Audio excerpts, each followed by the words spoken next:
Díomh gach daoine agus fáilte go dtí a cad brethbh is mise cuimhín ó Flanagan. Hello, everybody. You're very welcome to the Brehon Academy, and I'm Kevin Flanagan. And I just about to go to bed, but before I do, I just wanted to jump on and post this video. It's a conversation that I had earlier tonight. It is now Sunday, the 9th of November, 10 to 11. And it's a really interesting conversation that I had with Dara over on an X space. And I'm going to include the links for Dara's contacts and his pages in the description box below. Now, before I jump into the interview, just a reminder once again to please check out my website. That's brehonacademy.org. That's where you're going to find information about all of my online courses, which include the Early Irish Culture and Society, Irish mythology, and the Brehon Laws of Early Ireland. And if that doesn't tickle your fancy, we also have a merchandise store over there where you can buy t-shirts, mugs, posters. And if you just want to expand your knowledge and your wisdom of Irish heritage, check out our members library on the website as well. Just a nudge to also check us out on social media. So we're on Facebook, we're on Instagram, we're on X, we're obviously on YouTube because that's where you're watching this video, and we have a Telegram channel as well. We have a TikTok channel, but I still haven't gotten around to posting any videos on that yet. Now, with all of that being said, let's jump into this interview. This is where I get to talk about what is the difference between Brehon law and common law, the role of the state in administering justice, the use of mythology and folklore as precedent, but also I get to talk about the role of policing in the modern era as opposed to how it was originally intended. And I also enjoy talking to Dara about Bitcoin. Now, with all of that being said, let's jump straight into the interview. Good evening, everyone, and welcome to an Irish Libertarian Perspective. Today we'll be discussing legal solutions with the Brehon Academy. This Sunday at 7:30, and every Sunday, myself and some fellow Libertarians will discuss the current Irish political landscape from a Libertarian perspective. Ireland, without question, is at a breaking point of some sorts. Fundamentally, as libertarians, we believe the country is too fixated on how the country can solve on how the government can solve our problems, and the more things change in Ireland, the more they tend to stay the same. We also think people should fundamentally reflect that perhaps the government is actually the problem. So my name is Darren, and I'm the weekly host of this space.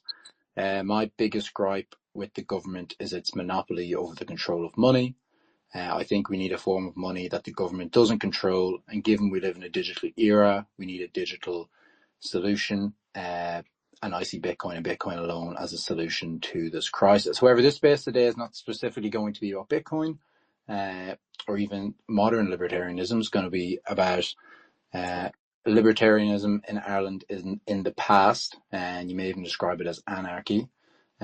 So I'm just going to welcome Kevin up from the Brehon Academy. But just before I do, I just want to bridge Austrian economics and libertarianism to Brehon law. So Murray Rothbard would be one of the most famous Austrian economists. He would be an anarcho-capitalist and sort of, if I'm not mistaken, the founding father, or at least the most recent known figure of anarcho-capitalism. And he actually wrote something on Brehon law, and I'm just going to read it out, and then I'm going to pass it over. So Murray Rothbard said about Brehon law: the basic political unit of ancient Ireland was the tua. All free men who owned land, all professionals, and all craftsmen were entitled to become members of a tua. Each tua's members formed an annual assembly which decided all common policies, declared war or peace on other tua, and elected or disposed their kings. An important point is that, in contrast to primitive tribes, no one was stuck or bound to a given tua, either because of kingship or of geographic location. Individual members were free to, and often did, secede from a tua and join a competing tua. So with that, I'm going to welcome Kevin, and we're going to begin with the topic of Brehon Law, common law and civil law. Nothing too difficult at all, and I'll let him take it from there. So welcome on up. So Thanks, Dara. Yeah, that was a good introduction. So, do you have a question for me, or should I just wing it? I guess just to start off, I think because it's titled Legal Solutions, I know it's very difficult to do this, but I guess if you're somehow able to contrast perhaps Brehon law in the past to common law that the British brought in, and then to civil law that we have now. And I know it's not an easy thing to do, but just I guess the most basic lines comparing them. Yeah. For me, I guess. Actually, no, I'll let you go first, and then yeah. No, I know it's a tricky question, but just to set the scene. So Yeah. So, I mean, there's many different angles I can go with this, and I think first and foremost, the important thing to point out is to say that we never gave up the Brehon Law voluntarily. It was, I would say, a much more fair system. I'd say it was a much more just system, a much more equitable system, and it was providing solutions that didn't require a state to enforce them. And that's what was really attractive to me when I first discovered Brehon Law. So, for example, the attitudes towards women is one thing that people often talk about. The attitudes sorry, towards... Kevin, it's not. It's. I don't know where you're holding the mic. There's just a small. If you just hold the mic maybe a little bit further away from you or your phone, I'm not sure. Okay, Sorry. how's that? Yeah, I think that's a bit better. I'll just go on again, and yeah, that should be fine. So Okay, so I'll just pick up where I left off. So the attitudes towards women is one thing that people often mention, and to contrast that with the common law, like women were property of their husbands up until relatively recent. Also, for example, the attitudes towards property was very different than what we would consider private property today. So it was a very remarkable example of they wouldn't call themselves libertarian and they wouldn't call themselves anarchist, but because they weren't, that wasn't like an ideal that they were living up to. But later commenters like Murray Rothbard have stated how the society was the closest thing to a living example of a non-statist legal system. So the other things that were happening in the common law. So I don't know if you heard this, but the wife was the property of the husband. But the death penalty was also in the common law up until, again, relatively recent times. That wasn't the case in the Brehon Law. And I should also just backtrack a little bit to explain, Brehon, we call it Brehon Law today, but they wouldn't have called it Brehon Law. That's like an anglicisation of the word Brehon, which is the Irish for judge. Brehon is the Irish for judge. And so when the English got their hands on it, they started calling it Brehon Law. But the old Irish would have called it the Fennichis. And the Fenny is the name of the most common class in society, which were the free land tillers, the free farmers. And these are distinct from the noble classes who are called the Med, or the learned classes like the Brehons themselves, and also like the high ranking musicians and all of the nobles. And that's called the second set of laws called the Brehon the Med. And Breha means judgments. So there is different kind of bodies of law languages we would call them today. And incidentally, Berla, what we call English today, it just means, in the olden days, it just means like a dialect. So you had the Barla Finny, which is the language of the free land tillers, the free men of the land. And then you'd have a different set of laws for the noble classes, and that was the Brehon the Med, the judgments of the nobles. And then you also had a different set of laws for canon law. And it depends on how educated you were, determined your, first of all, your grade as a judge and your ability to hear cases for those people. So if you were only trained in the Fennecis, the language of the free land tillers, then you would only be hearing cases from those people. Now, this is very distinct from what we have inherited today, and I should mention that common law, English common law, is an evolution of the old Roman law system, where the judge is kind of seen to be infallible. That wasn't the case in the early Irish system. So, for example, you would have an open market of competing judges, and they would all be competing because their reputation was on the line. Not only was their reputation on the line, a judge had to put up some amount of surety, a certain percentage of what was being disputed in the case. He had to put it up. And there was a such thing in Brehon Law as a true judgment. And if you didn't give a true judgment, you would forfeit your surety, and you'd also lose some reputation. And that's where the competition bit comes in. And the two parties to the case would split the surety that you as the judge had put into the case. And then they would probably go and find another judge to hear the case. And we can go into a little bit more detail about what would be a true judgment and what would that actually look like. But it was called the Fear Flahamon. Now, Fla is another word for a noble. Nemed is the noble classes, and Fla is also another word for the noble classes. And the Fear Flahamon means like the nobleman's truth. We would translate it as the king's truth, but it's not really the king's truth. It's like the judgment of a nobleman. And kings and Brehons were considered or expected to have this nobleman's truth. Now, the Brehons themselves, they were descended from the old Druid class of people. Because there was one stage where this function of the historian or the poet, the judge, the lawgiver, and the druid, kind of like a priest, were just kind of held in one office.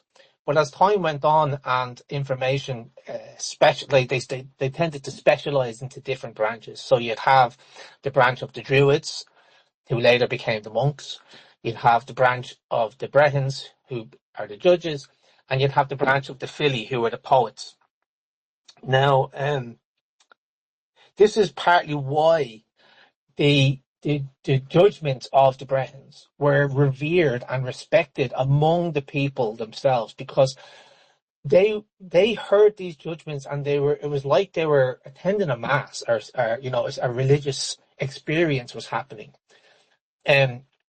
First of all, because they had to give the judgment in the form of a poem, so that had that element to it as well. Second of all, they had to give a judgment that was based on the expectations of the people. This is the polycentric nature of the law, so it wasn't coming down from a king or from a guild of higher men like popes or bishops and things like that. It was coming from the people up. And the third thing that they had to do was give a judgment that was based on an observable principle of nature. So we talk about natural law today, but this is a little bit different, because you would have to give a judgment that was based on an observable principle of nature. And maybe we can talk a little bit about, I can maybe tell you a few stories to give you examples of those judgments as the call goes on. Yeah, no, that would be that'd be great. Yeah, I'm just gonna chime in for a second, but then I'm definitely up for continuing that. So just want to say it's great having you up. It's great listening to you speak. Yeah, that was all really fascinating. I think one small thing you said was sort of Murray Rothbard kind of wrote down what was idealized anarcho-capitalism or libertarianism, but something that, and I think most libertarians would probably agree, is that it's definitely worthwhile aspiring to libertarian and anarcho-capitalist ideals, but reality might be slightly different. And those guys who lived in those times, once again, they were just trying to be free and trying to be just and fair. But that was it. There was no, there's no Austrian school of economics or anything like that. You know, something I like to say is, you know, like most farmers are, they don't even realize it, but they're libertarians. They're living off the land. They just want their land. Mm-hmm. They're Yeah. in touch with nature and reality, you know. They don't even know it. They're all not. I can't even say the word anarcho-capitalist. It sounds way too extreme to say it about a farmer, but it is what they are. But they didn't have to read a book about it, you know. They're just sold to the earth people. It's just Yeah. how things are. Absolutely. Something as well as you said is about it, and you had it in your. So I've linked your video in the Nest and the Robert Peel thing. But something I really liked you said that you said in the video was that people's value, it was based on their accumulated wealth, their blood, and then their merit. And I think merit Mm-hmm. can essentially be defined as reputation and trust. You know, your reputation is just how good you are at your job, but also can you trust them Yeah. to do that job as well.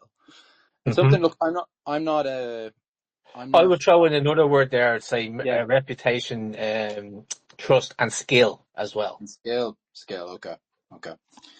Uh, and then yeah, just the last thing. I think it's good that I stopped you there because I think it would lead into your few little stories. Is that I think so?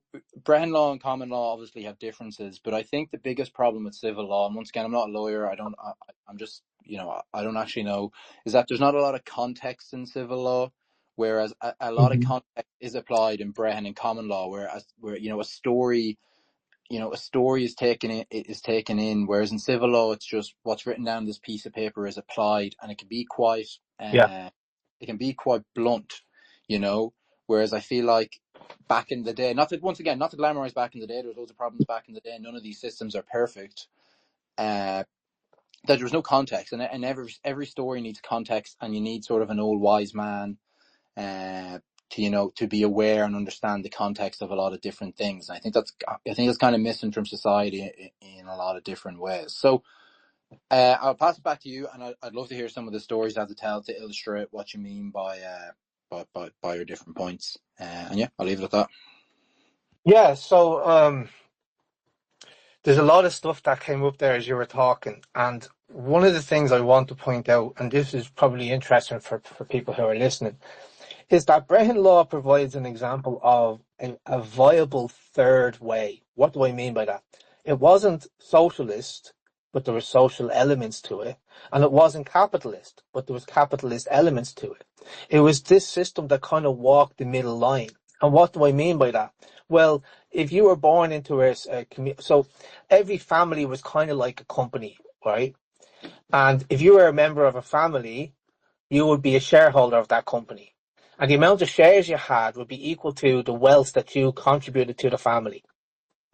So there was a lot of social safety nets. Like I would have an obligation to take care of my parents when they get into their old age.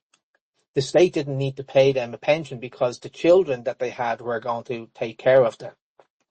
That's the same with the relationship with the mentor, that you would be required and expected, you would have a duty to take care of your mentor in old age. The same with the mentally handicapped, the mentally challenged. You would have a responsibility to take care of them. So that's all the social side of it. But what about the capitalist side of it? Well, it wasn't like communism where you would have to like completely divide your wealth, but certain aspects of it were like that. So you would get a piece of land that would be part of your family's combined stock, but that wouldn't be your land. You would only have it as a kind of a social safety net, and that's where you'd be able to start farming and so on and so forth. But you wouldn't own it because every so often that land would be reapportioned to other people in the family unit, in the TUA. So that's all the social safety net part. But there is a maxim in Irish law which says, "Is fair, fair acquitted." A man is better than his birth. So it was very comparable to the Indian caste system in that it was very highly regimented and hierarchical. But the difference is with the Indian system, the system in India and the system in Ireland, is that we had ability to move socially up and down that hierarchy. So what do I mean by that? If you were very good at doing your business and you were able to if you were able to like establish a certain amount of wealth. And the wealth in those days was cattle. Okay, so if you had a herd that was so big that you began to lend that cattle out to other people, right? And then they're going to be paying you tribute back in terms of produce from those cattle. Over time, about 90 years, which incidentally is time immemorial, because by the time the third generation is born, that has just been the case for, since time immemorial. You would be able to, not by a decree of the king, but just by virtue of the virtue of the value that you have added to your family, you would increase your wealth from being a serkela, a free farmer, to a boar. That's a cow chief. And like I said, it was possible to do that, and it was actually desirable because you are adding to the value of your overall family's wealth, the overall clan wealth. So I see the Brehon Law as a really good way to kind of walk the line between socialism and capitalism. Now, that might be a novel concept for you and for some of your listeners, but I think it makes a lot of sense because I used to work for an organization that was promoting libertarianism. And at the time, people would ask me, like, what are you? Like, what do you believe? Like, what's your political stance? And I never, there was objectivism was floating around as well, and so were anarcho-capitalists and people like that. And I would say to them, look, practically speaking, I'm a minarchist because ideologically I'm an anarchist, right? I believe no state is great. The smaller the state, the better, and no state is great. But I'm not so naive to think that we would be able to take care of our affairs without a state being there, because I don't think I might be ready, but I don't think the rest of society is ready, right? So what does that mean? What does that make me then? I believe now I'd say I'm an individualist. At the core of my being, I'm an individualist. So I believe that anybody can do whatever they want within reason and within the constraints of morality, okay? And that opens up another avenue of conversation, like what do we call moral and where do we get our morals from? And because I don't see society being able to function morally, I think that we do need to have some kind of arbitrator, but I don't think the government is the right solution to that.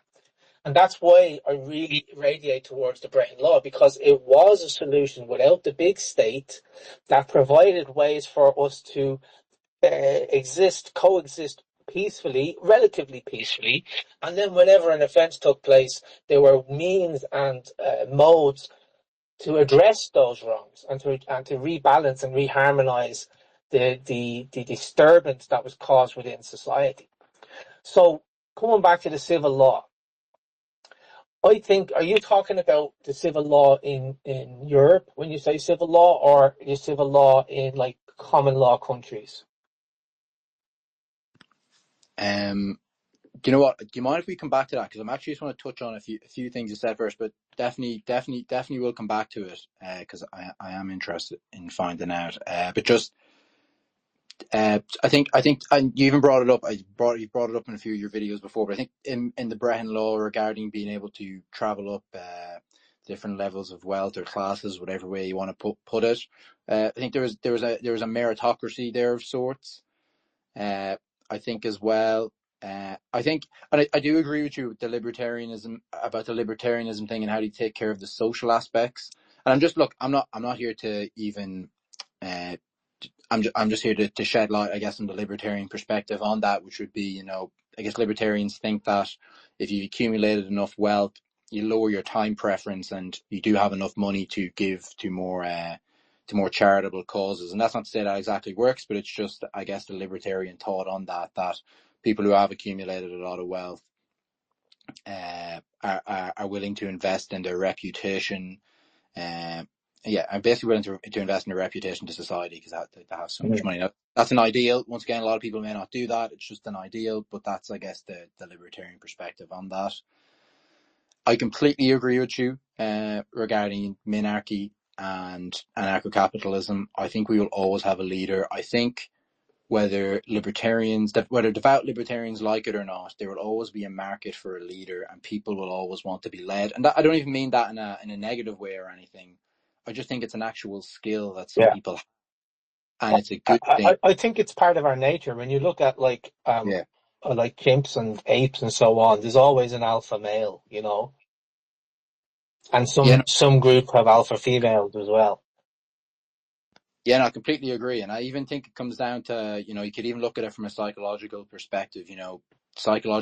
People always project, psychologically project, sort of leaders, whether it's God or whether it's their father or whether it's the state. They always project a form of leadership onto them. And I just think it's built into us. Like some people would say nowadays that uh, the state is worshipped. Sorry, 1 second. Yeah, that the state is essentially worshipped nowadays, and it's replaced the role of what the church used to have. And I think another thing as well, and I know this is another ideal. I'm not promoting any of these things, but I think, and you're talking about morality and stuff. I think it'd be better if not everybody's tax went to the government and it was up to the government to decide what social welfare was, what was good and bad, and that there was like a church or something Mm-hmm. that people could voluntarily give money to, and the church did activities and stuff. Because I know it's a bit far fetched, but there is some truth to it. You could Yeah. argue that some nuns back in the day ran our hospitals better than any minister for health has. And Yeah. obviously, and that's not to say we should bring the nuns back. Yes, anyone's listening to this being like some nut job saying we need to bring the nuns back to cure cancer and stuff. That's not what I mean. Just I think some of these things require vocation and a deeper dedication to society, and bureaucracy Yeah. is not filling that hole. And I think you probably agree there is no definite concept of what this is. It's a kind of abstract thought, and once it's more just about trying to pursue the ideals in the hope that we do return to the society of some sorts. And then I guess I guess I'll return to your question now. So I'm not gonna lie, I don't even know how to answer your question. I guess Well, as do you know that? as in civil law, as in I guess I'm just talking about civil law generally. But if you Yeah. want to distinguish, Well, if you want to distinguish yeah. yourself, then you can, and then I'll let Mm-hmm. yeah. So there's two primary law systems in the world, right? One of them is civil law and one of them is common law. And we live in a common law system. But within the common law system, there's another branch called civil law. And so that's why I'm just trying to distinguish. Are you talking about the continental civil law system, like that they have in France and Germany and so on? Or are you talking about the common law civil law system? So basically there's two branches of common law. One of them is criminal law and the other one is civil law. And I just want to get an idea of what one you're referring to. I guess once again, I guess my critique's more coming from the fact that uh, is that we're heading to a sort of a lot of stuff. Essentially, trust in society is being replaced by bureaucracy, and in a Mm-hmm. more common law or Brehon Law society, we that trust we would have for judges and stuff. But now there's just sort of Yeah. there's just blunt laws. So I actually can't answer. But whatever, I guess whatever scenario is best for you to illustrate my point, Okay. or if you even want to do both, I don't mind. I just Yeah. I'm not actually that well informed, so That's okay. that's That's okay, on. Darren. That's okay. So I think I'll just answer it with I'll answer it like this. All wrongs under the Brehon Law were civil in nature, which meant that an actual physical human being needed to lodge a claim against you as another human being. So it was man to man. And when it wasn't really man to man, it was family against family.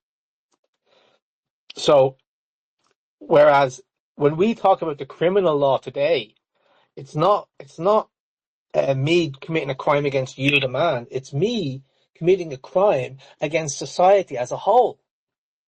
So we've collectivized what that term criminal law actually means. It's always against society as a whole. And that's why the director of public prosecutions is the one who builds the case. And that's why the Gardaí give evidence in a criminal trial. But the victim is only kind of considered as an afterthought. That's why sometimes there's a victim impact statement, right? But that's not the same as, if I steal from you, it's not like you have an opportunity then to bring me to civil law, to try me in civil law, even though I've already been tried in criminal law. And that's not considered double jeopardy. So, it's like, and I can actually chart when that actually happened. It was the church, Cain Adamwan. Incidentally, Cain is the word we use today for tax, and Adamwan was a monk. And he made a law which we colloquially describe as the law of innocence. And the story goes that his mother, of course it's going to be an Irish mammy, his mother seen some women fighting, and because women used to fight back then, alongside their men, and she put pressure onto her son Adawan to say, look, we need to stop this, please stop, please get the women to stop doing this. And then, so he made a law of innocence, which were basically, if you, during battle, harmed women, children, or members of the clergy, then the church would be liable or would be able to step in as the injured party and then claim injury on behalf of the victims. And that was the first time, I think in history, but certainly in Irish history, that was like that you could outsource the pain, you could outsource the victimhood to an entity that was a third party. So you following me so far? No, this is perfect. This is the Yeah. exact answer. You just keep plugging away until Yeah. until Okay. you're out of steam. So Okay. So that was unheard of in the early days of the Brehons, in the early days of the Fenicists, in the early days of early Irish law. It was unheard of that somebody that wasn't the injured party could step in and claim to be injured on behalf of the injured party. So that was the kind of first crack or, chink in the armor that now has led us to be where the state, this fictional entity that doesn't exist except for in our minds, is able to step in and say, well, you committed a crime. You dropped that litter on the ground with no victim. You get me? With no victim. They can step in and say, you have to pay a fine. And if you don't pay that fine, they're going to use the mechanism of the state to put you in jail. And I think that is absolutely absurd. And not that I want to go around throwing rubbish around, but like you have to pay for a license to own a television in this country. You know what I mean? So it's just gone beyond the point of absurdity. And it doesn't have to be like that. And Brehon Law provides examples of ways that we can do it differently. Non-statist solutions to common everyday problems. that's perfect. I love the fact we went from Brehon Law to TV licenses in 10 seconds. It's just what I wanted. Just what I wanted. So I'm going to ask you. I'm just going to move on to a different topic. So I don't really know if you have much to say. I'm just going to mention it. Maybe you'll agree, disagree, or have something to add to it. So, are you aware of what praxeology is in Austrian economics? Are you familiar with that? Yeah. Yeah. So, so I'm just going to I just have something typed down here, which is praxeology versus sort of empirical data, which is essentially what the state uses and what we heavily rely on for enforcing like reality today. So, praxeology is essentially that there's self-evident truths and that people are capable of deducting and making decisions themselves, whereas empirical data is more about data collection and having very defined conclusions which are enforced on people. I think, you said yourself in one of your speeches that if you want Brehon Law to return, it has to come from the people, and that can only come from a sort of thinking such as praxeology, which is people themselves can determine what's self-evident truth and they can deduce better decisions for themselves. And like how to define deduce just means it isn't necessarily what exactly is better for exact reasons. It's just what is better in this moment in time. You don't have to know every single reason why or have a big list or read a book. You can just know in the moment what's the best thing to do, and that's the best time to make a decision. And that's not to say that people need to make all the decisions in the moment for a certain thing, but it's just you can't rely on someone else to do it for you, whether it's a decision you're making in the moment for now or a decision you're making right now, but it's for something in the future. You can't have someone else do that for you. There's too many factors, and humans are too subjective for that. So it also relates to just another thing in libertarianism, which is, a big critique that libertarians have. And when I say libertarians, I'm talking about anarcho-capitalists, minarchists, whatever, all these things. It's just a general overview for these things. Is the term they use, that governments have an economic calculation problem, which is essentially that governments cannot spend other people's money and assume that's going to be for their benefit, like the individual to spend it themselves. It's impossible to calculate risk unless you're the one actually who's going to be deterred from it. You can't calculate risk for someone else, no matter how well-meaning you are. Yeah. And yes, and also, it's better. Government decisions are so slow and laborious. That the market, whatever free market is left, has already reacted to it, and really decisions are better made by the market because it's an individual acting like fairly in it, and people have to react fairly too. Whereas it's a bureaucracy, there's insiders, and then there's corporations who can really take advantage of it. And in my opinion, it gives capitalism a really bad name, because people think we live in this dystopian capitalist nightmare, whereas we really just live in this dystopian corporate nightmare. I don't know what it is, but it's not capitalism anyways. So I don't know if you have anything to add to that from a Brehon Law perspective, or any perspective really. But it's just something that I just wanted to bring up. So that's really it. No, it's a good angle, and I like the way you linked praxeology into reviving Brehon Law, because it does start with the principles first, and but then again, you can't really divorce praxeology from empirical research, because empirical research is the data that you would need to back it up, back up your theories. So you can start with fundamental principles, but then you use empirical research to prove those assumptions. So yeah, I mean, praxeology, how I understand praxeology, is that it's the study of human action, and it's based on the undeniable axiom that humans act, which means they use means to achieve ends. And the difference between praxeology and empirical evidence is that praxeology uses deductive logic from self-evident axioms. So there's no need for controlled experiments or statistical testing. And this is because the axiom is apodictic, which means true by definition. So it's more like just making an assertion because it's self-evident on the surface, prima facie, on the face of it.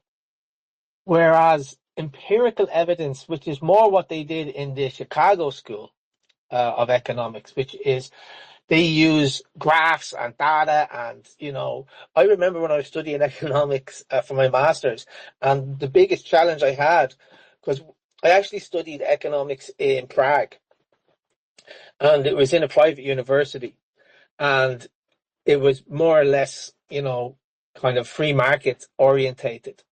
So we looked at Keynesianism as a comparative subject, whereas most people who study economics in university study Keynesianism as if it is economics. It's the only economics, And so the big focus of our program was on Austrian economics, and we looked at Keynesianism as a comparative subject.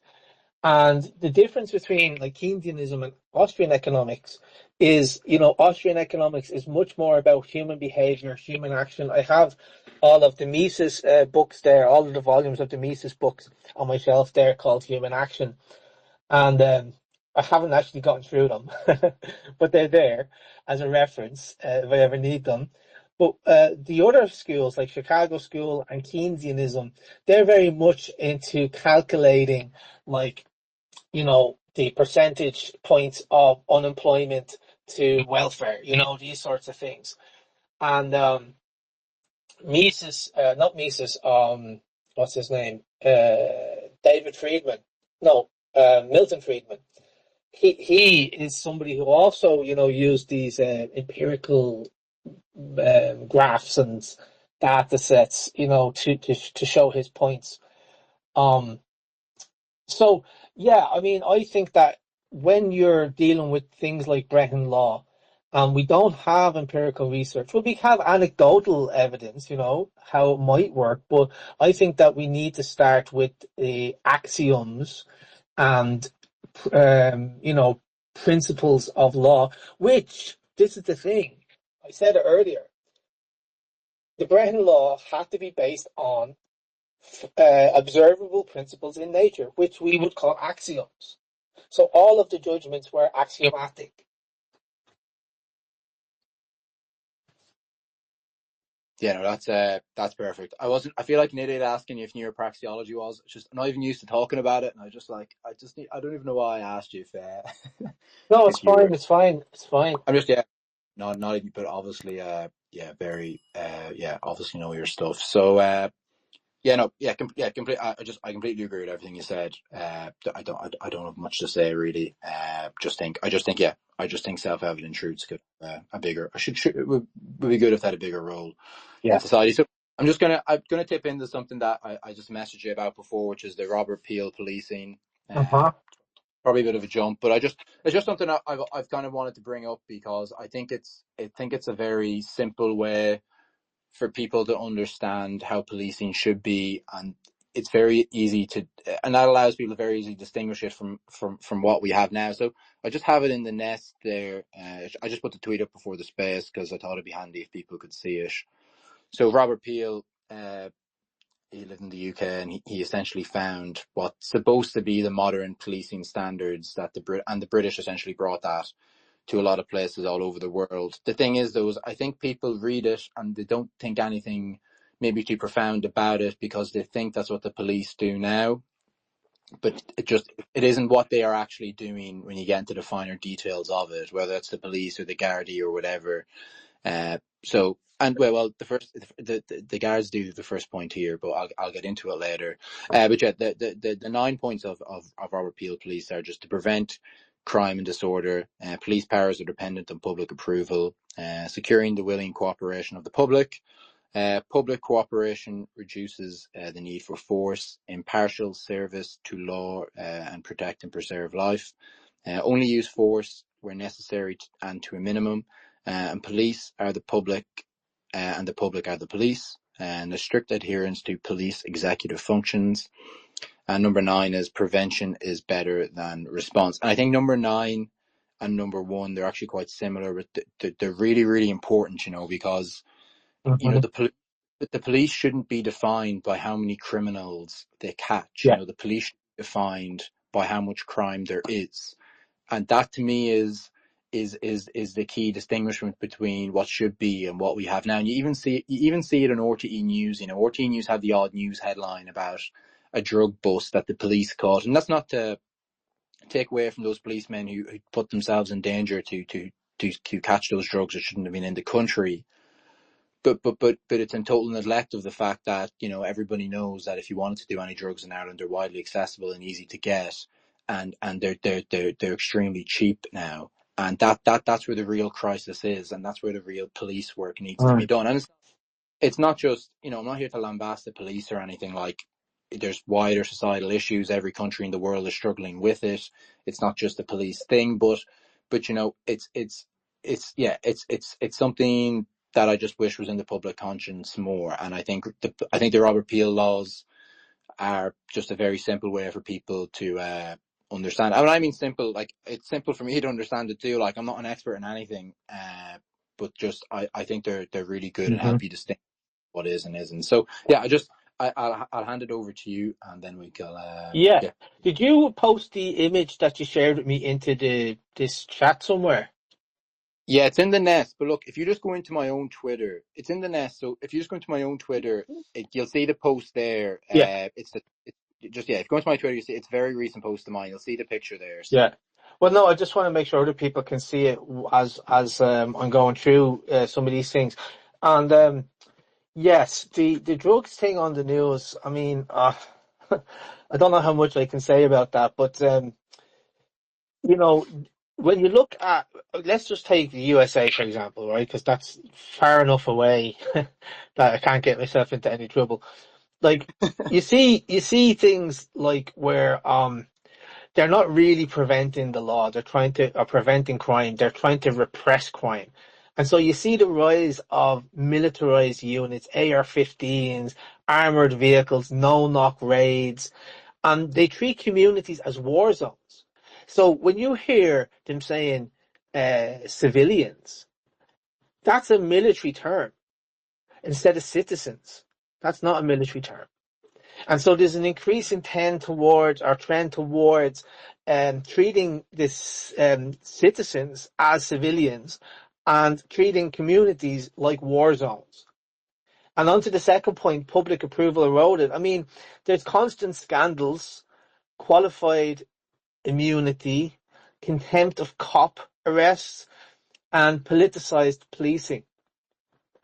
For example, enforcing lockdowns, which we have just seen the last 5 years ago, speech laws, hate laws, and there's a kind of a tiptoe totalitarianism, where it's a far cry from what Robert Peel was describing back when he wrote these 9 principles. Then you have coercion instead of cooperation. So you have, I think the most crazy thing that you could have in a police force is quotas. That you have a quota of the amount of people that you need to arrest. And that's why at the end of the month you'll see that more of the cops are out doing road checks, because they know they're going to get some people.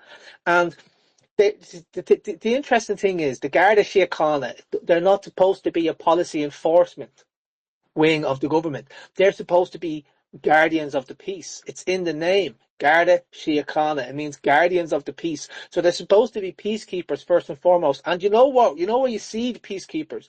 They're the uniformed guards that are at festivals.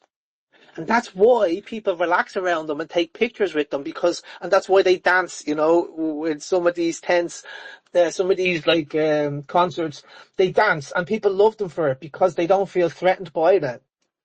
And I had an idea once that, wouldn't it be great if we convinced the Gardaí not to enforce any legislation, but just to be peacekeepers. And this was going back a number of years now, and we wrote some letters to them, and they kind of said that they did do it for just a day, but they didn't feel the benefits of it. This was back in the days when they were looking to go on strike, and they couldn't go on strike over pay dispute with the government, but that's neither here nor there. The point I'm trying to make is when they act as peacekeepers, which is what what we pay their wages for, then we relax and we don't feel threatened by them. But when you walk down the street and there's a Gardaí walking towards you, your heart stops. You kind of go, oh, there's a guard. You notice it. You know what I mean? And so that's a very revenue-driven ticketing, civil asset forfeiture, over-policing. It alienates people rather than enlists their trust. Now, force as a first resort. So taser use on non-violent people, chokeholds, flashbangs at wrong addresses, what you call that thing, swatting, in America when they call a SWAT team on a person, I know this from computer games, that they ring the police and they say such and such has a bomb in their house, or such and such is shooting their family or whatever. So that means that escalation is routine now. It's not exceptional. And there's even incidents where they shoot the dogs on sight. Do you know what I mean? And it's that's so. I had a dog. She sadly passed away last year. But if somebody shot my dog, I would be so fuming. It would make me so mad. And so the other thing is that the impartiality is lost. That's point 5. The selective enforcements, and politicians are protected and protesters are kettled. So it's a selective enforcement. So it's almost as if that the Gardaí Síochána or the NYPD or any police force in the world, they're there to protect the established order. They're there to protect the government and the politicians, and not the people who, by several steps removed, pay their wages. They also take up like corporate security contracts.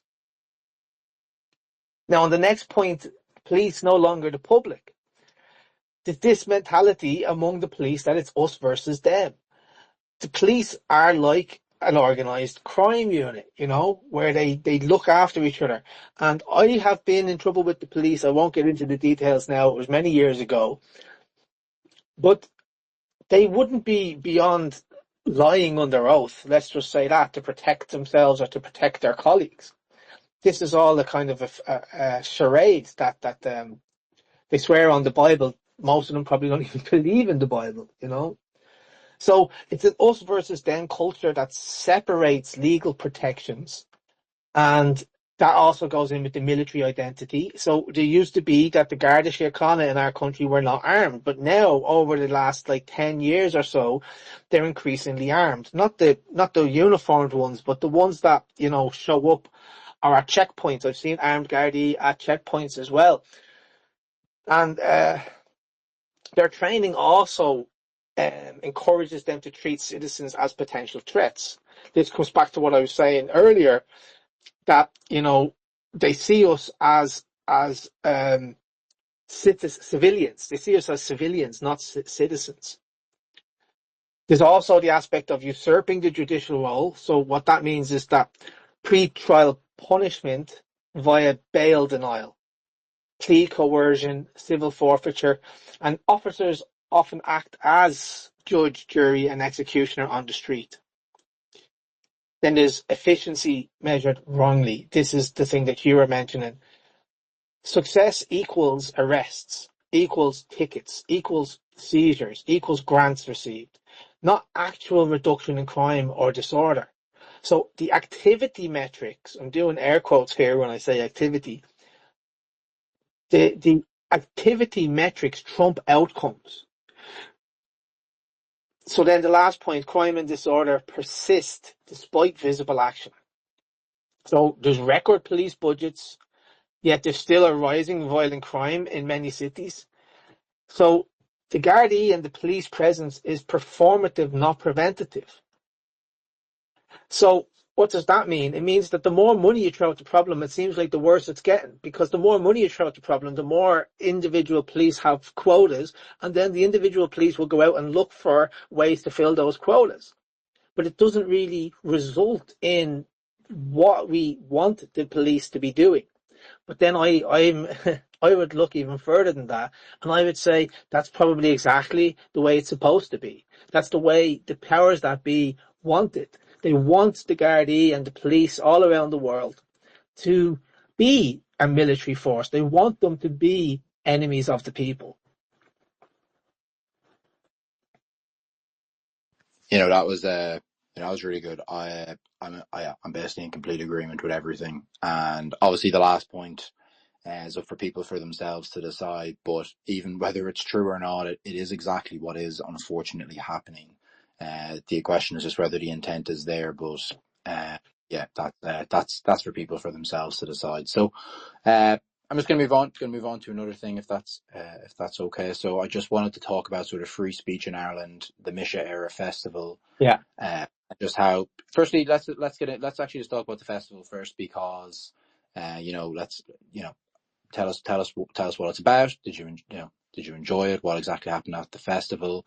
And then how you felt about the media perception around it. Because to be honest, so I've been subscribed to your YouTube channel for a while, and I've just watched a few videos, and then I was really interested in the Jim Fitzpatrick video. Mm-hmm. And that was an amazing interview. That was great because my dad's a big fan of him and stuff.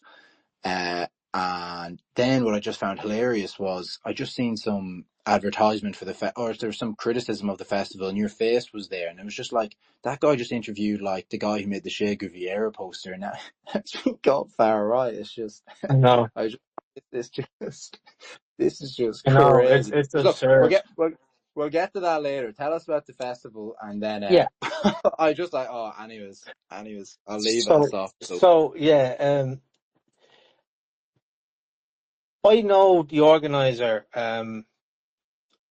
I've known him for years, since even before 2013. And the reason I remember 2013 was that's when the Dáil lockout happened, and we were sort of organising the protest that happened, the 100-year anniversary of the first lockout, which was a socialist, which was a socialist endeavour back, Jim Larkin back in 1913, So he got in touch with me not that long ago, and he says, look, we want to have a festival celebrating Irish culture. Now, the guy that I'm talking about, I shouldn't mention his name. I don't know if he would appreciate that, but you can look it up. It's his name is Kerr, Stephen Kerr, but and he was all over the news as well. That's the way he pitched it to me, and he pitched it to me like that because he knew I was doing Brehon Academy. He knew that I was very interested in Irish heritage and culture. But it's also an opportunity to get like-minded people together to talk about what's happening in the country today. It wasn't like there was a political element to it, but that's not what I was there for. I was there to talk about culture.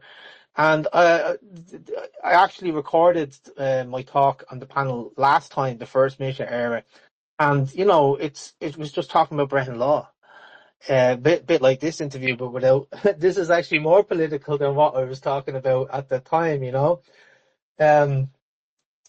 and it was an amazing day.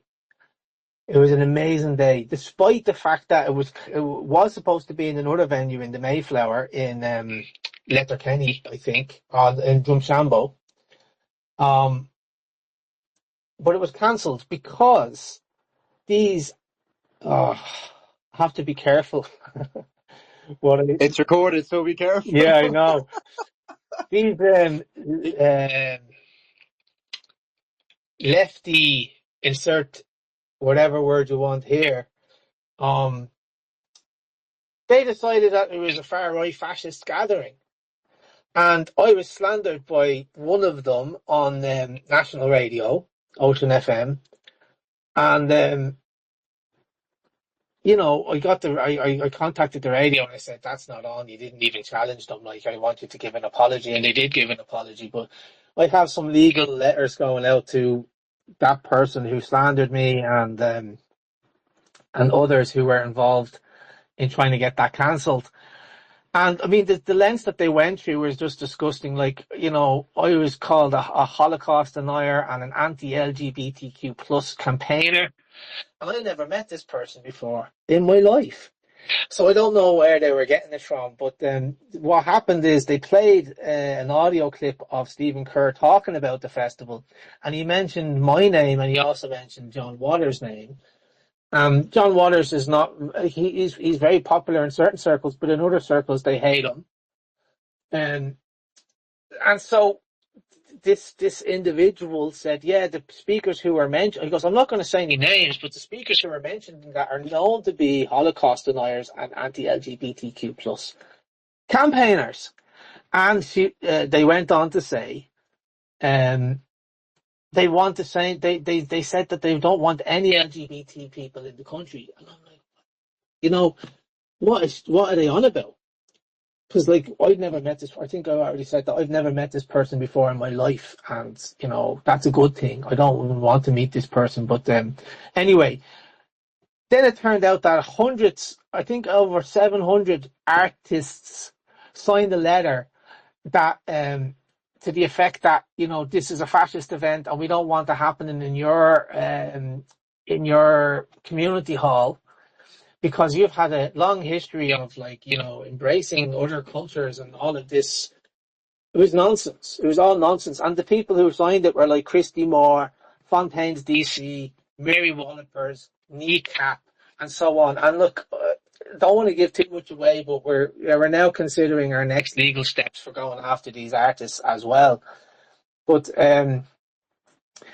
and it was all over the newspapers, and I was reading newspapers, and it was like nationalist historian, controversial historian, Kevin Flanagan, and I'm like, where are they getting this from? it really was upsetting me, you know. Yeah, no, I'm just gonna say first and foremost, I do extend, yeah, I do extend my sympathies. Like it is actually, like it has never happened to me, but I am sure it is highly traumatic. You know, like you're just doing your job, you're not involved in any of these things, and next thing you know, you're hated by the country, and it's yeah. I just to say it off the bat before we get into anything else, it is yeah, it is terrible. Like, and the smear campaigns by by the left, they're unreal. Like I can't remember the guy's name, it's really annoying me, but do you know the social I think his name's Garrett, or I can't remember his name now. He's the guy, he does the little funny clips on TikTok, and he always finishes with saying I'm delicious. Yeah, He's the guy. I know who you're I talking can't, about. yeah, Gar yeah, Noonan yeah. or something. I don't actually Garrett, watch much of his yeah. videos, but yeah. But yeah, he's the guy who came out and said, you know, if anybody's walked outside, we can clearly tell there's a problem with immigration in the country. And he had to switch off his, Yeah. he had to switch off social media for 3 months or 2 months or something Yeah. because he was getting abused. And like, whether you agree or disagree with that or not, you know, he shouldn't be heckled to such a degree into that. He basically had to go into hiding. Yeah. I think, you know, regarding the artists that signed it and stuff, you know, once again, everybody's entitled to their opinion, but the biggest like stab in the back was definitely Kneecap, Exactly. because Yeah. you know all the other ones, like, look, they took their stand there, they're allowed to do that, that's fair enough, but just Kneecap doing that is just, it's completely out of order. It's completely Yeah, hypocritical because like they were getting cancelled as well.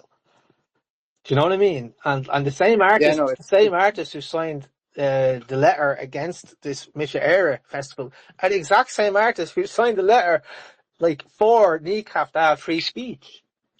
No artist should be silenced, but we don't agree with those artists who are doing Misha Era festival, so they should be silenced. It's only people we agree with we want to have a voice. yeah, no, it's fundamentally because they don't really, these principles of freedom, they don't really agree with them. They'll just use them to get their own message across, but they don't actually, you know, they don't actually believe in them. You know, it's pretty obvious. Like, well, not like, you know, I'm not saying, well, I'm not. How do I say this? The right and left both censor each other, but it's definitely more apparent that the left, especially the far left, have an issue with that. Look, No Tax has his hand up, and to be fair, he's been a speaker, so I'm just going to invite No Tax to come up and say his piece, if that's okay, Kevin. That's So, fine, yeah. No Tax, you want to go ahead Hi, there? yeah, sorry, yeah, the phone's acting up a bit. Yeah, obviously, really sorry for all you went through there. If I could just go back to the start of the talk, I found it very interesting, the idea, obviously, what Murray Rothbard said about the Brehon Law system and the ability to secede from TUAs, etc. Just a number of questions there. Is that obviously most of us know the word TUA from either Tua de Danann or from Law Queen Tua, which we all learned in school growing up. And I was just wondering, were the TUAs predominantly geographically located? Because if you were going to secede, go from one to another, does that mean you were upping sticks and you had to go over to another group, and then you would then, like, whatever work you had done, obviously you could take your skills with you, but what was the process there? Yeah, okay. Well, it depended on, okay, it really depended on the status that you had within your own tour. And so the tour has a lot of different meanings. It can mean countryside, it can mean a tribe, it can mean like a clan or like a federation. So at any one time, there was about 120 of these tuatha, which is the plural for tua, in the country.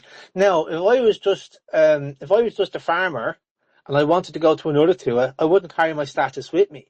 I would be considered an Ajarad, which is an outsider, which is sort of like what we should be applying this status to the people who are visiting the country, like the new people who are coming into the country. They should be seen as Ajarads first.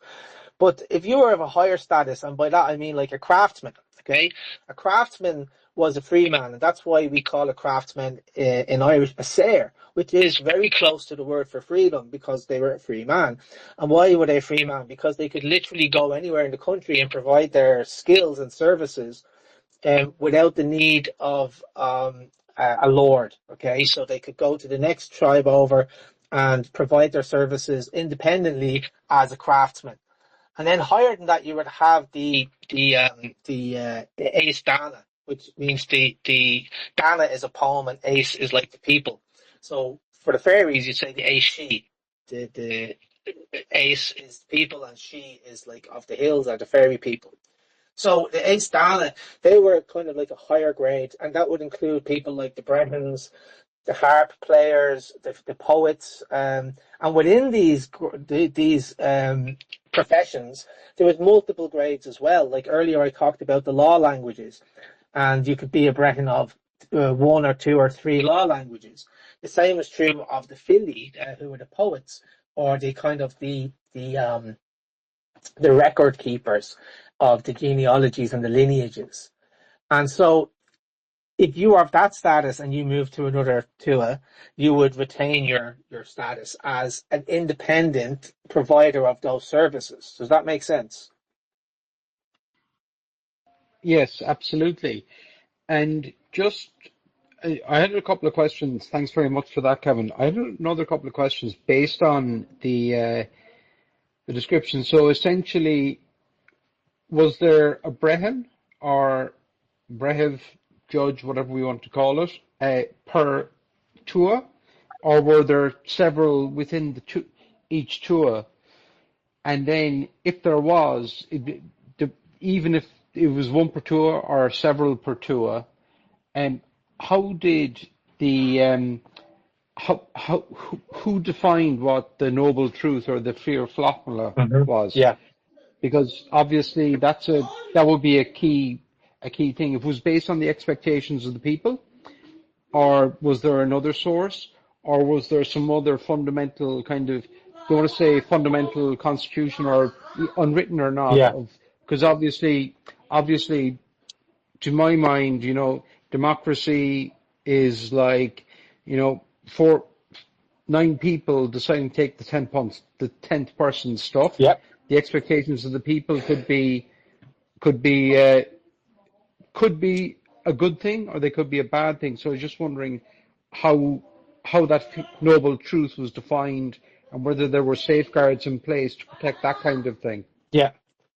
Okay. So, the fear flopperman.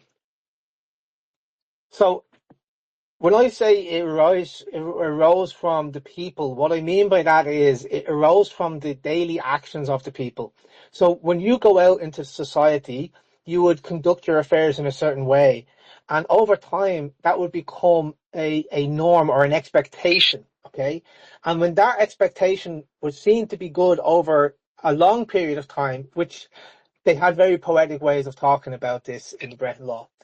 It was as old as the rocks, or around since time immemorial, which happened to be around 90 years or 3 generations, as I mentioned earlier. So eventually that law would have an expectation, and it would be tested by the people themselves. And so it would eventually acquire the force of law through the expectations, and for the fact that it's been around since time immemorial. If you wanted to change the law, you needed to have a council of 9 from different sectors of the society, which included the clergy later on, some kings, some poets, some Brehons, of course, and some other members of other grades within the society. Now, the noble truth, and I'm glad you asked me this question because it gives me an opportunity to tell the story that I wanted to tell earlier on. I'm going to tell you the story of Cormac MacArth. Now, Cormac MacArth was one of our most famous high kings, but he wasn't always a high king. He was born in the time when his father's throne had been usurped. His father was killed, and an impostor was sitting on his throne. And for that reason, Cormac MacArth was raised in hiding. Now, one day, on the hill of Tara, there was a shepherd woman, and her sheep had escaped and gone into the Queen's crops. And in Brehon law, they accounted for that. It was called animal trespass. And so you, as the owner of the sheep, would be responsible for reimbursing or recompensating the loss that your animal had caused. And these crops were very expensive because they were woad crops. And if you want to know what woad crops are, just think of Braveheart, you know, the blue paint that they put on their face. That's what these crops were. And so the Queen, this is kind of interesting as well. It didn't have to be a Brehon. It could also be the king. So the Queen went to her husband, the king, who was the imposter, and she said, I need you to hear this case and pass judgment on this case. So the king sat there and he listened to both sides. And then he says, well, because restitution was fundamental and central to the judgments of Brehon law. He said, well, a loss has clearly been incurred here by my lovely Queen. And so I think you should give the sheep as payment for the crops. Now, upon hearing this, a young boy in the crowd piped up and said, that is a false judgment. That is not a true judgment.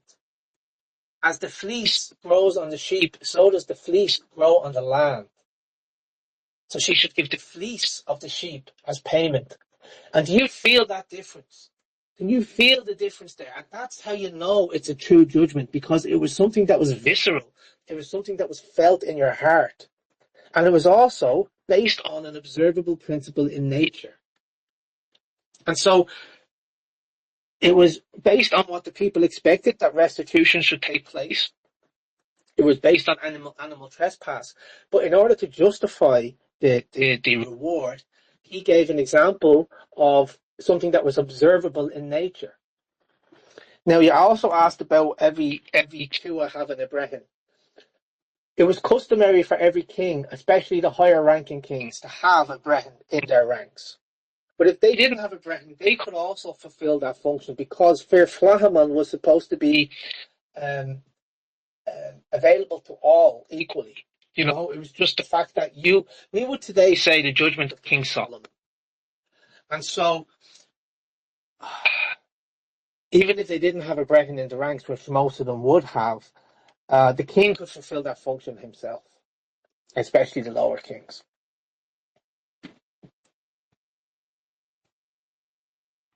Thanks for that. No, actually, do you want to ask anything else? I'm happy to go on to something else. But yeah, are we all good? Or No, that's good. Thanks. Thanks. Kevin, you can stay on for maybe a little bit longer, or I won't be too long. It's just probably two more things, if that's okay. That's okay. Yeah. Yeah. So one is just the Irish language. Oh yeah. And your on the revival on it. So I'm just going to give my own couple of thoughts, and then I'll let you shoot ahead. So, I think just as Ireland becomes more globalized, I think homeschooling and Gaeltacht schools will grow a lot more, and knowing the Irish language will be considered, it's going to be considered something that's a lot more prized, and about protecting Ireland as it basically gets more globalized. And I was kind of thinking, this is just an idea I had myself, that if somehow Ireland did ever return to some idealized monarchy or something, that it would be possibly a mandatory requirement, but not mandatory in sort of a legal sense, just mandatory in sort of a reputation, trust sense, that people who have positions of power would be expected to speak Irish, and that this would sort of prompt an aristocratic or a valuable revival of the language. And yeah, that's kind of it. So it's just something fun to think about. So yeah, no, I think it's a great idea, and I really love the idea of this aristocratic incentive. But requiring that, making it a requirement to hold political office is probably, I don't know, like how would you do that without, how would you enforce something like that? And if it was, I guess I didn't. I when I mean mandatory, I shouldn't. Mandatory is the wrong word, but I guess it would be. It would probably it's the wrong word. be more desirable if people could speak Irish, and that's probably why I would say that's one of the reasons why Catherine Connolly has won the presidential election because she's a fluent Gaeilgeoir. And I know we didn't have a lot of options and that's a conversation for another day, I suppose. But I wouldn't be into it like, I know what you're saying, and I get that you need to have some sort of like way to check that they're fluent in Irish. But then you have this whole like who checks the checkers. You know, that kind of way. So it wouldn't be enforceable without a state, having oversight. But in a private law society, such as in the Brehon laws, we could have Irish-speaking courts or communities that only contract in Irish, and I would be much more in favour of a revival because I would say that beats coercion every time. And we kind of see that happening. And I know what I love about this revival of the Irish language is that it's not, if the government didn't have to bring out any programme, it's not from the government, it's from the people themselves. Why? Because they love their language and they want to speak it. And I've been on Irish speaking TikTok. I don't use TikTok that often because, I think I was just too old when it came out and I never really got into it. But anyway, if you look at Irish speaking TikTok, people are generously sharing their knowledge and their information with anybody who wants to hear it. And I remember a time years ago when I was a wee lad, which isn't that long ago, I suppose, where that wouldn't be the case.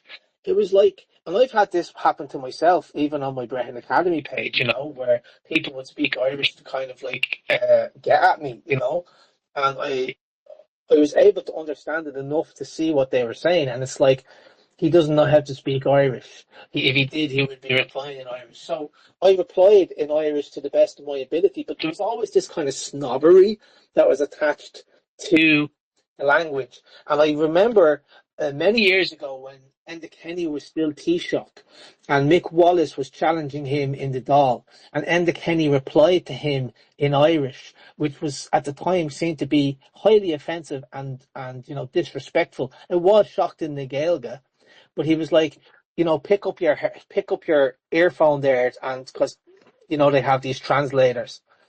Pick up your earphone and put the earphone in, and then he starts speaking Irish to him. And so it was kind of used as a weapon against non-Irish speakers for so long that I'm very happy to see that is not the case, or it seems to be changing, or has changed in the last number of years.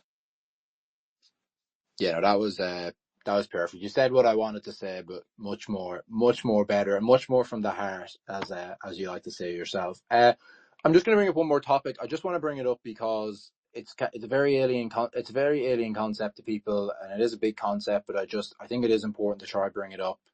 And yeah, it's just to link in kind of everything we're saying, from building stuff up from the bottom, and what's the most important change we need in a society. And I think it's got to do with the money. But I'm just going to say my spiel, and I'd be happy if you could just comment on it or whatever, just so people, I don't know, because people can feel quite alienated from it, and people can feel quite alienated from it, but yeah, it is what's for the people. So I'm just going to talk about Bitcoin basically, and sort of the system of money we live in now. So we used to live under a standard of hard money, where it's very difficult to produce more of it, but now we live under a system of easy money, where the government has basically total control of how much money they issue. And you said it in one of your talks, it was the talk that you did, I think it was in Prague, or you were talking about before your master's in Prague, essentially how, what are you now? And we're all essentially tax slaves. Yeah. And yeah, so I'm just going to talk about how I think Bitcoin is a really important bottom-up solution. And I'm not here to sell anyone anything. It's not a scam. It's I'm doing this all for free. So I just want to bring it into this space because I think it does actually link together. So, Bitcoin is a censorship-resistant, permissionless protocol that cannot be changed. So people might use the term immutable, that it cannot be changed. And it gives individuals the power to be their own bank. And it protects people to be their own bank through this method of computers called cryptography, okay? Also, because Bitcoin is open source, which means everyone can verify the code and everyone can see all the transactions, it flips the table of finance around from the individual to the state. So right now, nobody really knows what the state does with their money unless Nick Delahanty puts some posts up about how much you spent on a bike shed. But the state knows exactly how much you're spending, how much you're earning, and what you're doing at every moment. But Bitcoin flips it, that it's very difficult for the government to get that money from you. And because there's only a limited amount of Bitcoin, the government can't endlessly print it. Even if they were to somehow seize it, their power would be massively restricted. So currently we live under a form of tax slavery in which we are coerced to endlessly fund the state. They essentially tax us enough that we love our submission and don't feel an urge to rebel. However, in a sort of idealized Bitcoin minarchy, so once again, these are only ideals. We'll probably never live in a society like this, but it's, as we said earlier, it's important to try lean into the ideals. Governments will be forced to compete for their leadership based on openness and trust and honesty. Okay. And it was something also you talked about in your speech. I love the term that you use, which is, you're only as good as your word. The value of reputation, honor, and your word would reign supreme, whereas nowadays credentialism reigns supreme. And credentialism, obviously people who have credentials, it's not to dismiss all of them, but they have become sort of stamps of approval from the sclerotic centralized system that we live in. It's not, having a credential now isn't actually a certain stamp that you are worthy of. And some of them are. That's not to I don't like people completely discrediting authority and people with credentials. But I don't think I need to talk about it much more. I think people know what I mean when people say, if I'm sure you've had at your dinner table before when someone said, yeah, well, you're not a doctor, you didn't study politics, or you didn't study finance. How do you know this? And that stuff really winds me up, because if you knew your stuff, you wouldn't have to say that. So you could just dismiss my points. I bring Bitcoin into that because I think it's a really important tool for this sort of bottom up society. And I just wondered what your thoughts were on it. So. Yeah, well, I have a lot of thoughts on it, and thanks for laying all that out there very clearly. So the way I see Bitcoin is it's essentially digital gold, but the difference with gold is we don't know how much gold actually exists, because somebody could find 20 tons in their back garden. Lucky them if they do. But like the supply of gold is not fixed or finite. We don't know exactly how much the supply is, but we know what the supply of Bitcoin is. And Bitcoin is, by its very nature, a deflationary currency, which is why it's now, I don't know what the price of it is today, but it has jumped up from a couple of cents to 100,000 euro. And that's without a marketing team. That's without a central executive team. That's just by itself, because people see the value in it. And it is a way to have wealth and to protect your wealth that the governments can't actually get their hands on. So this is a way that in the long run, we could, if everybody starts using Bitcoin and stops using fiat currency, we can essentially starve the state out of existence. So that's the path to real freedom in Ireland and everywhere else. I'm heavily invested in Bitcoin. I'd say about 70% of my wealth is in Bitcoin. And I have, really benefited from, getting in not that early, because I remember years ago I used to have a website called Tíre It was a forum. Tíre for your non-Irish listeners means land of the free. And I remember that we had a forum on it, right? And this is the first time I heard about Bitcoin. I didn't even know what it was. I just thought it was internet money, and there was a post, and I'd have to dig it out to remember exactly what it said, but it said something like, hey, why don't we all get in on this Bitcoin thing? It's only 20 cents. And that's how much it was. Like, that's the first time I heard about it, but I was like, it's too, I don't even know what it is. I do remember a friend of mine saying to me back then, oh, do you know it's this other internet, a hidden internet, and they have their own money on it? I had no idea he was talking about the dark web and Bitcoin. So I didn't get in on it that early. I'm not like a Bitcoin millionaire or anything like that. But I have invested in Bitcoin, and it has completely changed my life. I didn't start off in a good place in life, um, a single mother, not very wealthy, no, wealthy relatives or anything like that. But by investing in Bitcoin, I have really put myself on a higher footing than I was set out to be, or was destined to be. Um, so yeah, and also, what was the thing you said about the talk? You're only as good as your word.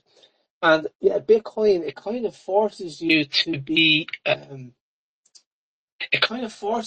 bit more honest with your money, and um the contracts that you're entering into and all of that stuff, because I think that people see paying taxes as a form of charity. To come back to something you were saying earlier on, Dara, that people pay taxes as a form of charity. It's not going to the church, it's just going to the state. And then the state decides who to pay that out in welfare payments, right? And it just kind of divorces us from this the compassion of being charitable. So I see Bitcoin as the real first opportunity in the history of mankind. I'm going to rephrase and requote something that Stefan Molyneux said many years ago when he was talking about Bitcoin. He says, it's the first chance in history for you to actually own something. It's the first chance in history for you to actually own something that the government cannot touch. You don't own your car because you register it. You don't own your house because you pay taxes on it and it's registered. Um, you don't really own anything. You're just a registered user of that property. But with Bitcoin, you own it. Yeah, that was really well put. And I just want to say thanks very much for saying that you are invested in it, because you're obviously a somewhat trusted figure, and it's really nice to hear that the background that you came from and how Bitcoin empowered you to live a better life than you were possibly destined to live. Because I think it's just really important that people know the human side of it, because obviously there's a lot of flashy stuff about crypto and Bitcoin and all these things. And yeah, I just think people need to we can talk about this forever, but just what you said was really good, and I'm really happy with that. So I'm happy. I think someone wants to come up and actually just say hello to you. But if anyone else wants to come up and ask a question, now's your chance. I'm kind of happy to end the space here, unless Kevin, you want to say something else. But I think someone's just commented that they want to say hello, so I'm just going to let them up.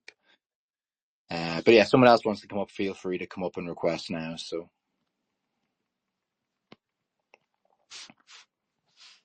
hello too. Well, hey there. Yeah, Kev, that's a horrible shit that you're having to deal with. If you could DM me in the background, let me know who's annoying you, because I know these heads. So you're certainly you're a gentleman. Met you up in Sligo at a bonfire. One thing I thought was interesting, your take on Cormac McGart. He was probably known as the fairest of all the High Kings, and probably one of the most respected and long serving. So as a child, after his father was murdered, he was taken to the caves of Keshkaran and was Mm-hmm. supposedly raised by a she-wolf. So Yeah. he's very important. But let me go to another point. The whole Brehon Law, if I look at our current law and how it was set up, an awful lot of it was based around Christianity. And if I look at Brehon Law, I see it was based on slightly different things. And I think if I might be wrong, what your understanding is, it seems to come from our folklore, the Mm-hmm. messages. And so like it was used in Ireland by people right up until the 1700s. Even though we were under the crown and all, we ourselves, I believe, used the Brehon laws to manage fights and all that. Not so much land at that point. The next point is, and it's the last point, I think it's worth looking into, because it seems to me that the old system before the crown allowed for, in these chuhas, it didn't matter what level you came in, you could work your way up through your life and join the Fianna and etc. etc. There was lots of options open to each individual, even Yeah. even at the lowest rung. But that all changed under the crown, and it became a feudal system under the Normans, let's say. And that's when it stopped. So to me, that was authoritarianism and communism combined. That we have had a communist state for a long, long time, but we didn't call it that because we didn't have a name for it. But that's my understanding. So with that in mind, we need to be careful not to return to it. And with what I Mm-hmm. see coming with all this digital stuff Yeah. is digital captivity, again, authoritarianism, and all that is communism. Sorry if I don't mean to mix messages, but No, just no, you're not. You're not. I'm, What's your? I'm, I'm looking for patterns, and I see a Yeah. pattern. I'm very nervous of what's coming. Right. So, are you finished? Will I take your first question first about the folklore? I think that's very perceptive of you to pick up on that. And the thing is, in our courts today, we rely on a thing called precedent, which is referring to cases that happened in the past, and that's like common law proper. Um, but back in the day, they didn't have these records of cases. They had stories, and there's many examples of stories that I can tell you that would have been, how would I say, influential in helping the judges to make a decision on any given case. And some of those some of those folklore stories are the one I just told you there about Cormac McCart, who, if you believe the legends, was also the man who wrote the Book of Achill, which is a bit like the, you know those ads? Have you ever been injured in your workplace? Have you had an accident or fall in your workplace? That was kind of like that. It was the personal injuries book. But there are other stories as well, such as the story of how Satanta got his name as Cuchulainn. And I'm sure you've heard the story of the dog. And Satanta, he was late for a meal. And the owner of the house, he put out his dog to keep an eye, keep a guard on his perimeter. He didn't know that Satanta hadn't arrived yet. And so as Satanta arrived, the dog thought he was an intruder and attacked him. But Satanta had a hurl and a sliotar in his hand, and he gave a mighty wallop of that ball, and he actually killed the dog. And that was the dog belonging to a man called Cullen. And so the commotion stirred all of the people who were in the home, and they came out, and Cullen was inconsolable. But Satanta, he was very quick thinking. He says, I will replace your hound. This is the principle of restitution in the form of a story. I will replace your hound, and I will guard your crops, and I will guard your cattle until you can find a hound that will replace me. And from that day forth, the Druids said, your name is going to be Cuchulainn, which means the Hound of Cullen. There's another story as well which highlights, and this is this is described as the first judgment in Ireland, where it goes back to the Partholons. So this is three people before the two-headed Danann. So you had the two-headed Danann before them, you had the Fir Bullocks, you had the Nemedians before them, and then you had the Partholonians. So these were the first people to arrive on the island after the Great Flood. And one day Partholon is out surveying his land, and his wife, Delgnat, she couldn't resist temptation, and she ends up sleeping with her servant called Toppa. Now, to compound this betrayal, Toppa and Delgnat also drank from Partholon's special cup with his golden straw. So imagine you're Partholon and you've just come home, you're very thirsty, and you call for your cup with your ale, and as soon as you put that golden straw up to your lips, you could taste the betrayal. So in a fit of rage, Partholon killed the servant Toppa and Delgnat's dog Samer. And Delgnat said, Partholon, come on. Leaving me alone like that is like leaving milk before a cat, honey before a child, meat before a man, or tools before a smith. you bear some of the responsibility for not protecting me. So, even all the way back then, women were, very good at manipulating their husbands, let's say. No, they went to the Brehon because he had taken the law into his own hands and he did something that was not appropriate for the offence that had taken place. And this was a very early case. This was described as the first case on the island.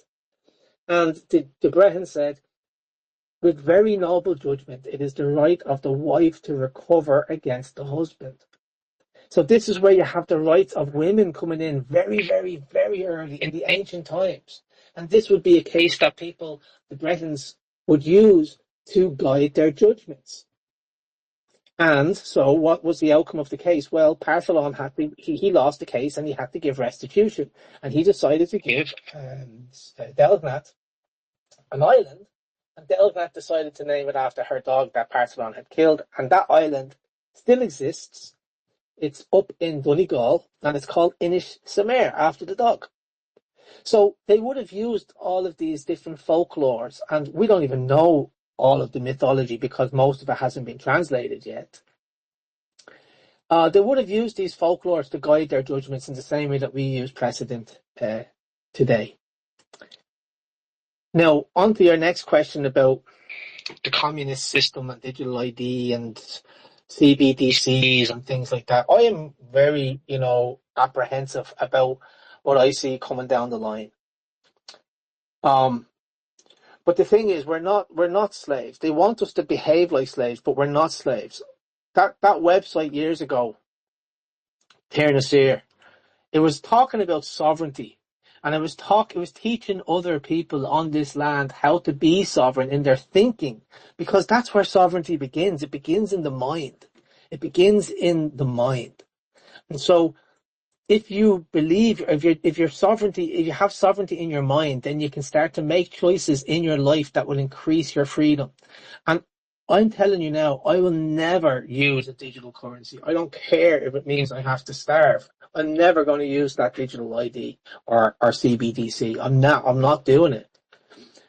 And so it's all about what we're prepared to give up.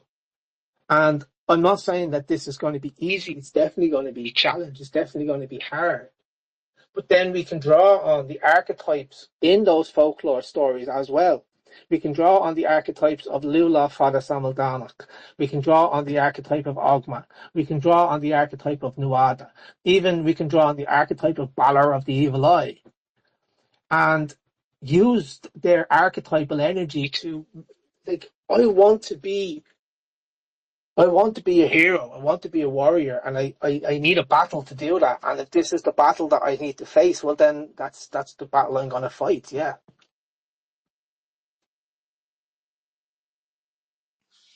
That was perfect. That was once again really, really well put. And I think I think what's important to know as well is I think the government likes to make you feel sort of isolated about these issues, and it's just important to know that a lot of people in the country are aware of it. There mightn't be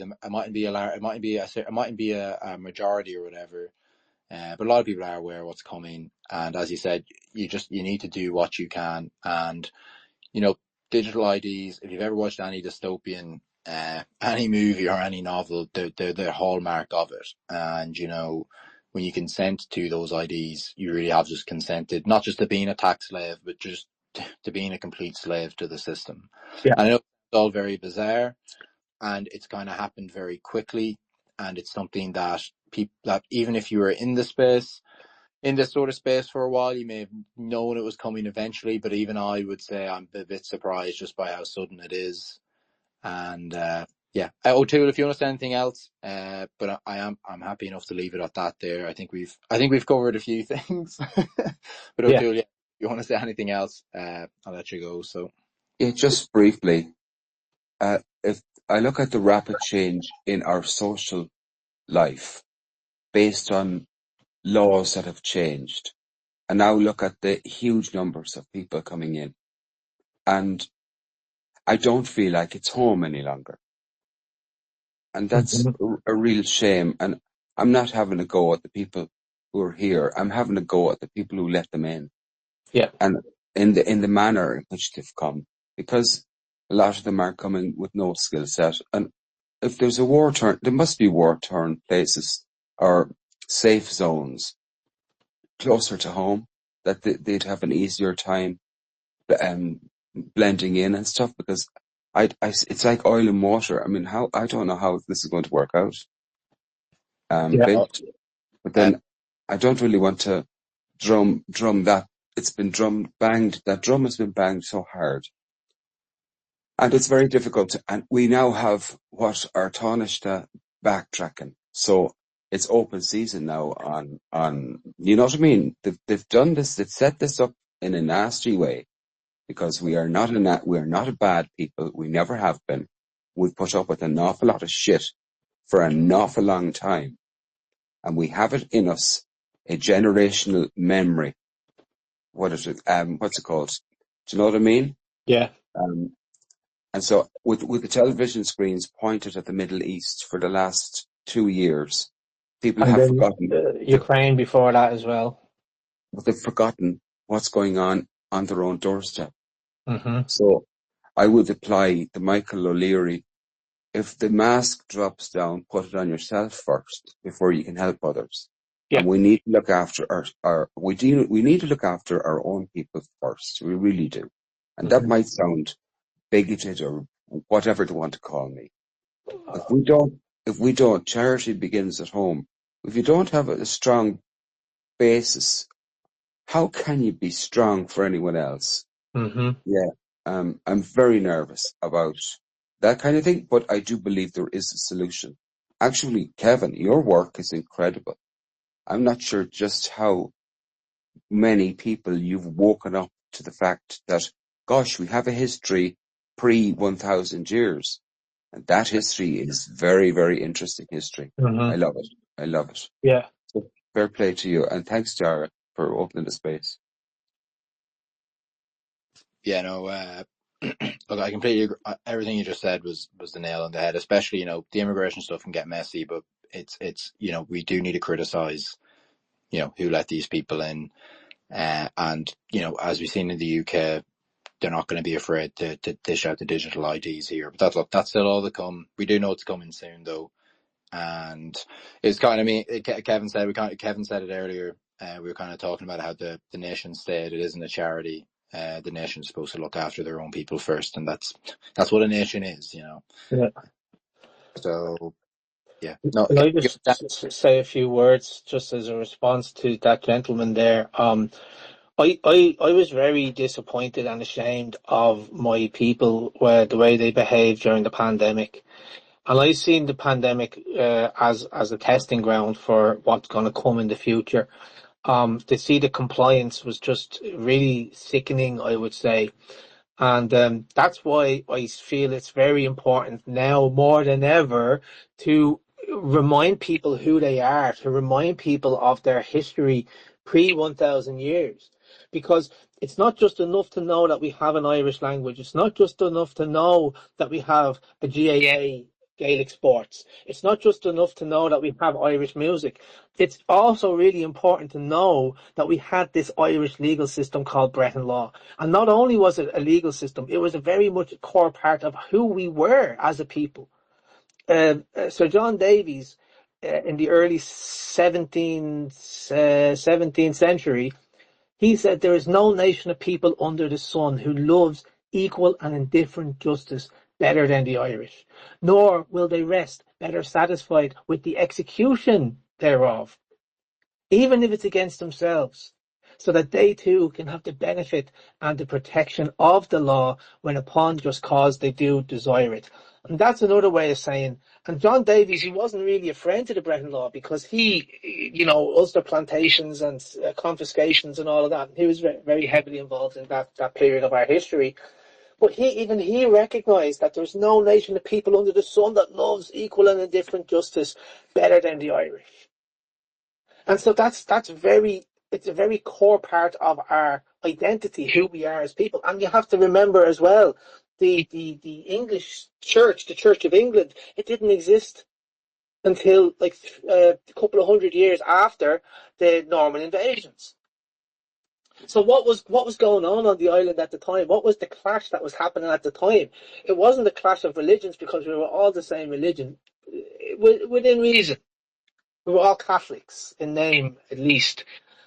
So the Protestant and Catholic thing, it wasn't really an issue until the Henry VIII formed the English Church. So what was going on? What was the true clash? And I describe it as a clash of legal systems. It was the difference between the common law, which was centralised, top down, from the king, and the Brehon Law, which was polycentric, universal, dispersed. And that's probably where it overlaps with what modern libertarianism is trying to achieve. And so it's just as important, if not more important, to recognise that that legal system is a core of our identity. And if we don't, so let me just say another thing. I'm sorry if I'm going on a bit here, but Dara, tell me if I'm going on too much. Kevin, Like, keep going on. You're saying what we all want to hear, and you're saying it really well. So just keep on going. So there was a barrister who was writing in the 1950s now, right? So about 250 years after Sir John Davies said his piece. And he was telling stories in this article that he wrote called The Bench and Bar in Ireland. And what he was doing, he was kind of like trying to describe how, you know, the Irish people, their attitude to the law had completely changed. And he does mention Brehon Law early on in that article, but he's telling stories, and it's like, there's a story of an Irish man who's up before a judge, and the judge says, "Young man, what would happen to people in your country who lie in court?" And the young man, he replied in his characteristically Irish way, "The gore, my lord, they usually win." And then he goes from that into this Irish irreverence for law doesn't stem from sympathy with crime or wrongdoing in general, but rather from the fact that the Irish know that the law in Ireland today is not native law. However just it may be, it was once most unjust, he's referring to the penal laws. It doesn't command reverence as a native institution, but really respect nowadays as an essential part of the machinery of government. We, the Irish people in general, are considered lawless because we don't resonate with the common law that's in our system, that's in our country right now. The judges in Irish courts, they're acting under English common law because it was never brought back in after it was stamped out. And that's why I said at the very start of this call, we never gave it up voluntarily. It was stamped out once the Flight of the Earls, and then the Ulster plantations, and then the Munster plantations, and so on, and then the penal laws, and then the famine. We have had a really hard history, and I'm hoping, and this is why I do what I do, is because I want to give people a reason to love their country and love their people and love their heritage.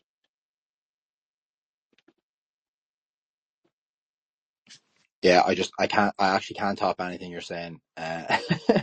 It's absolutely lovely to hear that, and definitely anyone who's on the space now, or if you're listening back, definitely check out Kevin's work. It's absolutely fabulous. So I actually just have nothing to say. You're just if anyone else wants to come up and say anything, or if anyone has any questions, but I'll probably close the space then. So yeah, Kevin, just want to say thanks very much. It's been an absolute pleasure getting to know you. We covered a lot of stuff, and you're absolutely amazing speaker, and keep up the good work. So I think I'm happy to leave it at that. So Yeah, could I just give my websites before you wrap up the space? yeah, go for it, whatever you want to do. Yeah. All right, so if you want to reach out to me, you can find me on brehonacademy.org. That's where you're going to find information. I have 3 online courses, Early Irish Culture and Society, Irish Mythology, and the Brehon Laws of Early Ireland. Also have an online store over there, so if you want to support me by buying some t-shirts or mugs or posters.